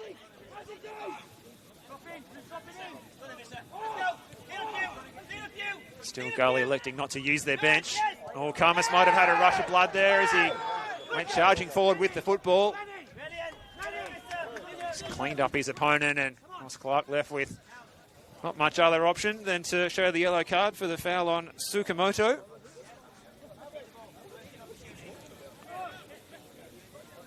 Some would call that a professional foul. It was in very, very dangerous territory. Tsukamoto got away and would have been a 3-on-1. And Hume, you don't want to give them a chance like that in the dying embers of a game, because that's where things get a little bit shaky. It's a bit of a problem for Josh Hope here. You'd fancy it's just going to be a cramping issue. Gully finally looking to make their first change of the night. Looks like the youngsters being readied here, Jimmy. The number 18, Javier Mauricio Pio. 20 goals for him in the not the under 23s, but under 19s last year at Green Gully. Plays as a striker. Let's hope the parts. So it's like Gatkek's going to drop into midfield, you fancy. He's just seeking clarification of that himself. Taken quickly. Gully have got to concentrate here because it is Ubayu. Said it umpteen times tonight. He is that danger man in these wide areas. Gully doing enough to close him down this time. Really great challenge there by Habib. But not the worst decision to put Juan Gatkek into that number 10 role. That false 9 does play nicely into a central attacking midfielder role. He does like to play with plays in front of him rather than him being the last man. He's a really, one of those gifted front men who is so good on the ball when he passes it, as well as his dribbling ability, but it's a good little weapon in their arsenal to have when you need more of an attacking run in. Well, it's going to be the left footer, Steve White, to go and take the corner kick. So concentration required here for Gully. And it comes at the back post area, a wrestling match at the back of the 6-yard box. I think it's 6-1, half an hour to the other between Habib and Bayou. The Hume assistants are up and about here because they think that it should have been a penalty. Halil Hussein and the rest of Nick Hegarty's coaching hierarchy. Not happy that they didn't get a pen. That would have been a big, big decision to give there for Ross Clark. I think either of them were just as bad as each other in that challenge. Not really anyone who deserved that free kick, so-called free kick. Then the other, really well one header there by the striker, and Gully will greatly take possession of that. As David Chick has a poor touch, which is rare, into his fullback. When your team's out of form, I guess that could be contagious into the technical area as well. Does he need to do doggies now after the game? I'd like to see that. Maybe add that as a coach's foul by Bayou for a handball. Linesman flagging it. Protesting his innocence, but the linesman had an excellent view there. Doesn't get much better of a view than a couple metres in front of you. William Sampson right on the money. There's now 4 minutes of added time will remain in this fixture. Still deadlocked at 1-1, as is the game at Frank Houlihan Reserve is 0-0. So this is money time. This is Gully time. This is Hume time. Whatever you want to call it. This is where those 3 points are one and done. Well, the point won't get Gully off the bottom, but it will take Hume to second on the live ladder as it stands at the moment. That's a fantastic pass there by Lockhead. Look at Carlson go here, and he's got Lockhead to his left. Might be able to use him as a decoy run. No, he does decide to use him. Lockhead's ball across the face. Hume getting plenty of players back, but here's the dangerous Bilal Habib. Creative, playing it across the face of goal. And that one's gone out of play. It's crossed the byline and come back in, according to the assistant referee over there on the far side, Jackson Trundle. He's actually the tallest assistant referee on the panel, 6'4". And he had an excellent view of that from his position there, over in that famous shipping container district on the far side of the venue.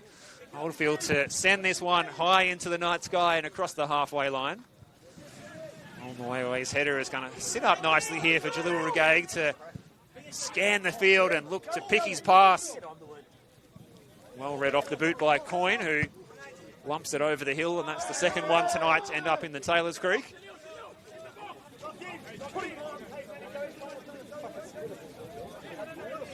Hume really conceding pressure here. It looks like Green Gully just wanting to dictate things as... Look at that tenacity from Lockhead. He wants it. Scott Lockhead wants it. He's got that dog in him. He's going for it. He's got himself on the score sheet. That's what you want to see from a midfielder. He's got a goal behind him and he's got a bit of aggression. Could there be a grandstand finish here? We hope you're enjoying this on the Senol NPL Victoria live stream from Green Gully Reserve. We're into the added 4 minutes of additional time at the end of the 90. Scores are locked here. Here's Bilal Habib. It's well blocked. It's going to sit for Jalil Regaig to blast it across, parried away. Dangerous moments here for Hume, who spent so much time in the lead tonight.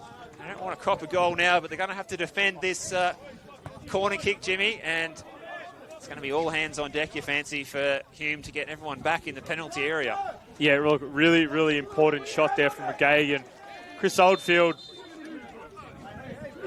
needed as there's a bit of an argy-bargy here, and both teams get involved inside the Hume City net. It looks like it was the Green Gully striker, Javier Ariatapio. Yeah, there's a number of players on yellow cards out there too, so no one can afford to cop a lazy second yellow here and get a suspension as a result next week. May have looked like he was fired up there with Aaron Calver. Locking horns as now one does follow the other. We go into probably the last minute of additional time here at Green Gully Reserve. In by Kerr. It's across the face of the goal. No one got a touch. It was there for the taking. Oh, going in was Olamawewe. Just about poleaxed his opponent, which was Engelhardt. Hume's going to win the throw, and time's running out here now. Referee will be looking at his stopwatch, seeing how many more minutes or seconds he wants to add on to this one as we draw close to the full-time whistle. Is there a sting in the tail, perhaps? Here's Gatkek. Look at Calvago just shoving him off the ball, and Hume could be in here. There's runners forward. It's Calvago, the central defender. Oh, Romic has taken it well. They were queuing up at the back post, but the cross was too close to the keeper. And that might just about do us. Last roll of the dice. Here comes Jalil Regaig across the halfway line. He's got Carlson in support. Gatkek inside. This game is stretched now. Last play of the day. Looking for Habib. He's going to run through to Oldfield. Ross Clark checks his watch. Players coming back from offside positions. Bingham was certainly in that case. And honours are even at Green Gully Reserve. We've been thoroughly entertained by Green Gully and Hume City tonight. And a fitting result in the end. Hume might feel a little bit hard done by, but a much improved performance by Green Gully. They get a share of the points tonight, and they look like they're on the way back to rebuilding their status as a team that is to be respected and feared in NPL Victoria, at least somewhat tonight. As the match finishes at 1-1. Burkhan Kurta opening the scoring with the penalty, and then the equaliser on 59 minutes. A header from Scott Lockhead. Talismanic presence from him tonight for Green Gully. But honours even. Will Hume feel hard done by tonight, Jimmy? They had plenty of attempts on goal, but they had to share the points in the end. Yeah, look, I don't think hard done by is the word. I think that, you know, they'll take a point. They'll take going second on the live ladder. But they will ponder the question. They will ponder the question of what if. But they'll be happy with what they had. They had some really good attacks on goal, and they'll be impressed, and they'll really take to training next week those attacking chances and what they had and the slow build-up play that they had. I don't think they'll be hard done by. I think that the question will ponder, but look, realistically, a really great performance from them, and Green Gully, that's a really good result from them. I think, you know, from coming from a 5-0 loss last week to putting up a fight against the team who's in the top 6 at the moment, they flipped their script and they did really well. They relied on, realistically, their front three was fantastic as well. Middle three, back three, you can compliment everyone on the park from Green Gully, but it was a well-rounded performance. They didn't lose their heads too early. They came back from the mistakes that they made in the first half as well. They didn't overexpose themselves in the first 20 minutes. They didn't put the foot on the throttle, gas out, concede a goal. They got the goal back. They were rewarded. Green Gully will be happy. Hume, they'll go into it. They'll be happy with the point. The question may ponder, but they'll go into next week really confident. They're really happy the way they play their football. Yeah, well put, James. I think Green Gully, they've got something that they can go forward and work with now. They can use this as a reference point. If they can come out and play at this level every week and then build on that, they'll get Diego Cuba back next week. A few players coming from injury as well. He's certainly a key one. But young Luka Romic in goal, stepping in for Michael Weir. How many fine saves did he pull off tonight? Quite a fantastic performance. He was fantastic. He's what you want as a keeper. You know, you call and you observe, and you know he answered the call and he did really well, especially for a young keeper to be, you know, asked to perform on so many occasions in quick succession. He did really well. David Chick will be impressed with what he saw, and it'll be really good for future games and throughout the season to know you can look on him. You know, if things go south and performances may not be going the way that they want to, and you can try something new, they know that he's relying on between the sticks, and full faith with him. And it's really good to see that Green Gully are trusting such a young keeper. Well, as Hume form their huddle in the centre of the park to reflect on this match, they've got matches against the Thunder and Dandy City in the next fortnight. For Green Gully, they've got some chance to get some points on the board. They'll play a weakened South Melbourne next Friday night, who've got commitments in the OFC Pro League. shortly after that game, then they've got the Bentley Greens and Altona Magic. So this could be the point where Green Gully finally get that turning point in their season, which is much needed. And David Chick and the boys look like they were enjoying their football tonight out there, which is good to see after they've been really in the thick of it. But it's time for us to sign off here. Plenty more football coming up this weekend. You can flick over to the final minutes of Dandy City and Caroline Springs, Georgia Cross. Matches coming up for you tomorrow. Altona Magic and St Albans, Dandy Thunder and Avondale, South Melbourne and Bentley Green. Sunday, Melbourne City and Oakley Cannons, Preston Lions and Heidelberg United. That should be an absolute beauty on Sunday afternoon football. Hope you enjoy your long weekend as well. Jimmy Worth, it's been a pleasure to work with you tonight. Always a pleasure to be in the gantry in the NPL and call alongside you, Steve. Yeah, what a great game. And thank you, everyone, for watching, and enjoy your week in sport. Very much. Thanks to Jordan behind the camera. We'll sign off here. Green Gully 1, Hume City 1. Have a good evening.